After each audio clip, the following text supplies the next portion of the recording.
Hello. My name's Hugh Coakley from the Guildford Dragon News, and we have here Martin Giles, the editor of the Guildford Dragon News, and we're here to talk about the recent issue about some local politicians and other bodies not offering themselves up for interview. The Dragon had Martin the Dragon had a recent editorial where we railed against local politicians and others not being willing to answer press questions or being willing to be interviewed.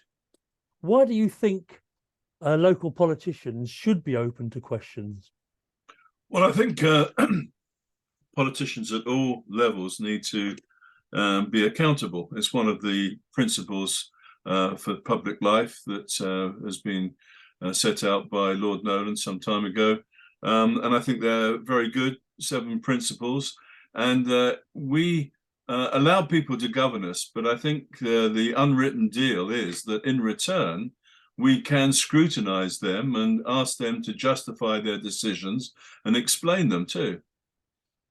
Okay, we hear some pretty brutal interviews on the television and on the radio. Local councillors are often just very ordinary people. They're just putting themselves up to do their bit. I can understand them being a bit nervous about being ambushed in an interview. How do you take into account in your interviews the fact that some local politicians are inexperienced or some are quite nervous at interview? Yeah, well, of course, most Guildford Borough councillors aren't interviewed. We really tend to focus on those that are on the executive or in leading positions in the other parties. So it's not just any councillor, but actually I think all councillors should be prepared to be interviewed.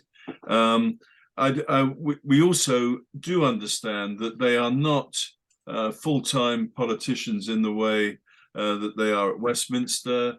They probably haven't had media training for what that's worth, but they still should be accountable.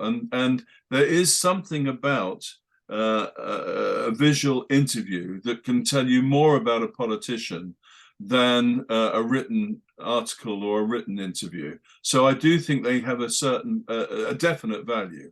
And also I do tell them the areas we are going to cover. I think it's a cheap shot to try and trick them by showing them up with a lack of knowledge of detail, for instance. But at the same time, they should know their subject matter to a good degree. After all, they are responsible for managing that area. Okay, but it seems to me that you might be ruling out a lot of talent in our local council by insisting that people be putting themselves up for interview. It may not be their forte. Is there not sometimes people will say, look, I'm happy to answer all your questions, I just don't want to be put on the spot? Is that not reasonable? Well, of course that's their choice, but I don't think that's being accountable. And I do think they are in leadership positions. Leadership is another Nolan quality required by the Nolan principles. And I do think leaders have to be prepared to step forward and speak out and explain why they are taking the decisions they are taking, which, after all, affect us on a day-to-day basis very importantly. So we do have a right to question them and ask. I say a right. I mean, of course, they can say no. But if they keep saying no, then I think we have a right to explain that and tell people that's what's happened. But why should local politicians be performers? So some aren't good. I don't think they need to be performers. I just think they need to answer questions. But they could answer that via an email. Yeah, but you wouldn't know if it's by an email actually who's written it.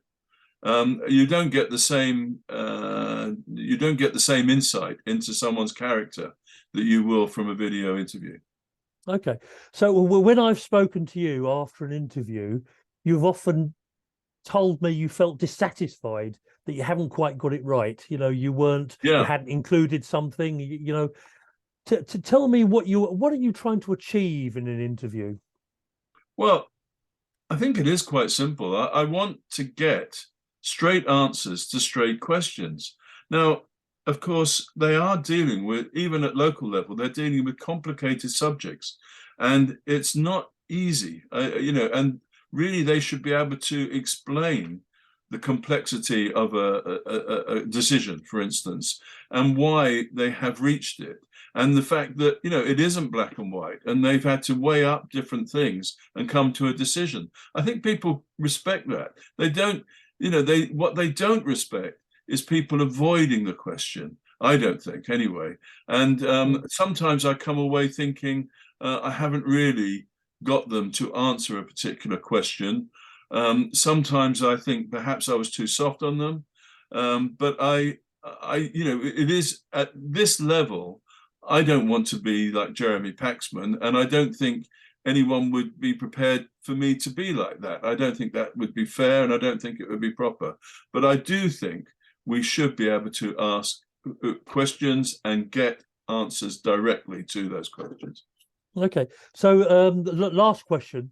The Dragon still manages to get the council stories even when the leaders won't talk to us. So do we need interviews with the leaders? Well, you're right. We still do get stories, but I would say it is a missing part of the story if we can't see the councillors actually explaining the issue or the story of the day. I mean, if they can explain it well, it's to their benefit, of course. And we are providing a platform for them to speak to the people of the borough and hopefully show their good qualities. Conversely, of course, if they are weak in an area, it might show that too. But that's not our fault. Our job is to get them to the microphone, to the camera, or in other ways we might report it, and try and get the story. I can think over the last, say, 10 years, I can only think of a couple of examples where the local politician who has been interviewed, some are absolutely brilliant, some are less so. I can only think of a couple of examples where the local politician came out of it a bit badly, and it doesn't seem to have massively hit their reputation. So I think, yeah, on balance, I think they should be offering themselves up, even if they don't think they're very good at it. Yeah, well, I mean, like all of us, they probably look at it, and if they're honest with themselves, they might say, oh, I did well there and I didn't do so well there. I don't think they should be too self-critical. I don't think people are expecting them to perform at a sort of Westminster level. And also, I think, we are all human beings. We all make mistakes. We all get things wrong sometimes. People understand that. I think, personally anyway, I understand someone saying, I don't know, I made a mistake, more than I understand someone obviously obfuscating or avoiding the question. Thank you, Martin. That's been fascinating. Martin, thank you very much for talking to me on this interesting subject. Well, Hugh, I didn't like to duck the interview. Much obliged. Thank you.